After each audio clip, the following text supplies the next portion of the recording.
Bonjour, moi c'est Fred, Fred Notaire, comme les frais de notaire. Alors Fabien, tu connais cette phrase classique? Ah, les frais de notaire. Mais pourquoi sont-ils aussi élevés? On remet les pendules à l'heure?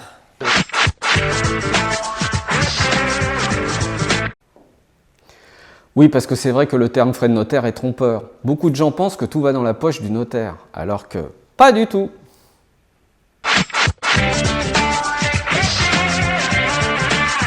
Exactement. En réalité, une grande partie de ces frais sont des taxes pour l'État. Oui, plus de 80% des frais de notaire sont ce qu'on appelle des droits de mutation. En clair, des impôts que le notaire collecte pour le compte de l'État et des collectivités locales.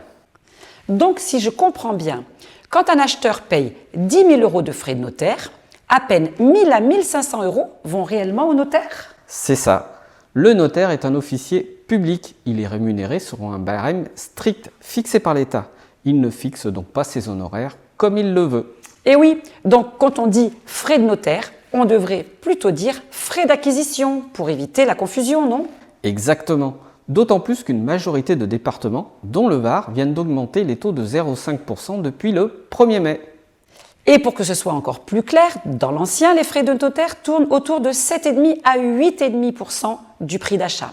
Et en neuf, c'est plus léger, environ 2,5 à 3,5 parce qu'il y a moins de taxes et c'est en tous les cas l'acheteur qui subit ces frais. Et oui, c'est toujours l'acheteur. Ces frais s'ajoutent au prix d'achat total, celui que vous signez chez le notaire. C'est un coût en plus à prévoir dans le budget global. D'ailleurs, moi je conseille souvent aux acheteurs de bien les intégrer dans leur plan de financement. Et le bon réflexe, c'est de demander une simulation dès le départ. La plupart des notaires ou des courtiers peuvent le faire en quelques minutes.